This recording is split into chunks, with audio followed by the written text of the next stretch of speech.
It's election season, and of course, today we're taking a focus on what the ANC in Limpopo has penned out ahead of the general elections.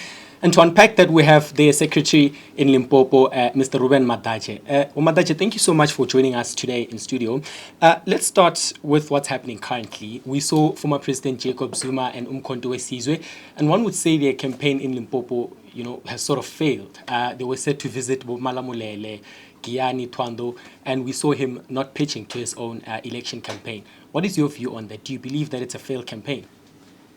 No. Our view is that we are implementing the programs which are welcomed by our communities. Our communities understand our shortcomings, but as well, they accept that we are doing quite well in other areas. So we were not even focusing on the visit and these campaigns because it's none of our business. This is a free country. Everybody is allowed to campaign almost everywhere in the country. So he was rejected by the communities of Limpopo. It's not us. So we have got no view with regard to that. What do you say about concerns that the ANC may have been involved, perhaps in rigging his campaign in Limpopo? Do you have any response on that? Obviously, it means where he has done well, he was assisted by the ANC. If that is the assertion, he is giving an impression that where they've went and attracted the masses, it means the ANC structures has assisted him.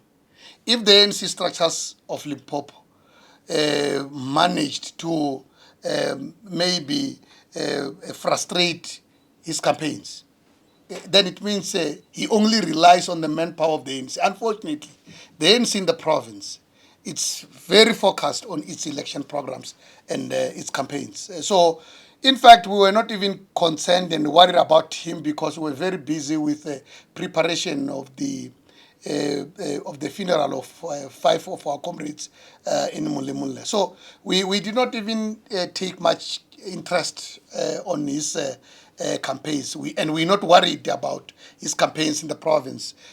We are definitely sure that communities will stand up and narrate the positive story of the ANC government. You mentioned that communities in Limpopo have sort of rejected the former president. We saw the families and the foundations of Collins Chabane and Mr. Dambuza Marata releasing statements saying that they can't allow him to campaign under the legacies of those fallen heroes. What do you say about that? Do you think that is linked to why he couldn't make it? I don't know. Maybe the foundations need to speak for themselves because even when they release the statement, like me and you, we saw them on social media and all the media platforms. They did not consult with us like him when he was coming to the province. He did not consult with the ANC. So even the foundations are independent entities that take decisions on their own without being influenced by us. So those issues he must, if he's worried about the statement of foundations, he must speak to foundations. Well, then let's push the focus a little bit to you then. You've been put in the center of, one would say, rigging the candidate list ahead of the elections. We even saw a letter from Sichaba Nkwana, an ANC veteran, who's saying that provincial leaders in the ANC are interfering with the candidate list process. What do you say about these allegations leveled against you? Very false and baseless, because those allegations are not substantiated with facts. Because there are rules and guidelines to run those processes. You can't rig a process which is not being run by you. The process of nominations was being done by the Provincial List Committee, which all the office bearers, PC, REC, BECs, are not allowed by the rules to sit in those committees. So how do we then access those information if the rules do not allow us to access them? So it was an issue of some disgruntled people, with some of you who are journalists, who wanted just to make a story out of nothing, because the Nationalist Committee came out very clear and indicated to everybody that, but the process is not with them. Even when I'm talking to you now, the process is not yet with me. After the provincial extended committee meeting, the process was then handed over to the National List Committee. It's not even with us. Even if you can ask who is number 10, number 11, by now, because they did not even give us a list, they were just flashing it on the screen. I don't know, and I don't think there is somebody who has got a list. But that journalist, he was saying in his molds, told him that these processes were rigged, and the provincial secretary was turned back by the national officials. Let me tell you the facts. Those processes, when the Provincial List Committee finishes its work, it rises to the Provincial Secretary and the Chair to request for a meeting which is called Provincial Executive Committee Extended Meeting, which that meeting also includes the alliance partners. From that meeting, after you would have adopted your list, you are not yet done.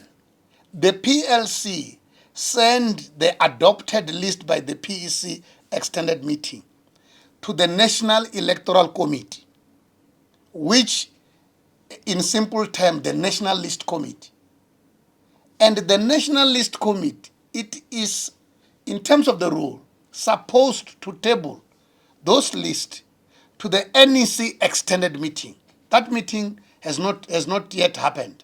So as we are sitting, the SG and myself, we don't have the list. They are still sitting there. They will come to us when we are supposed to register the list with the IEC, when all the processes have been finished. But Mr. Madadzhe, you're referencing some foul play, if I may say, from a certain journalist. And these are concerns that have also been raised by internal people in the ANC, and not just external people. Mm-hmm. Hence, I referenced the letter from Sichaba Nkwana, an ANC veteran in the province. Mm-hmm. No. The letter is not about rigging. The letter was about the PEC wanting to meet with the list committee just to iron out certain things that we were hearing from the media. Unfortunately, the Veterans League termed that as an interference. It has got nothing to do with it was about that, which we agreed and said, no, it's fine. List committee, complete your work. That meeting did not happen. So it was a caution from the Veterans League, which we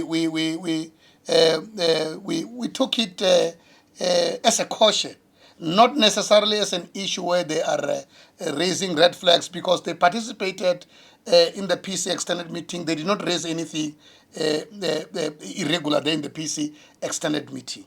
Remember, in terms of the rules, even candidates are allowed to dispute. Structures are also allowed to dispute. So there is nothing wrong when one structure write a letter and say, but we don't agree with 1, 2, 3, 4, 5. Then it will be adjudicated by the relevant committees and a decision will be arrived at. All right, Mr. Reuben, thank you so much for joining us today. That was the ANC's provincial secretary in Limpopo, actually explaining to us a number of issues concerning the province. Much appreciated.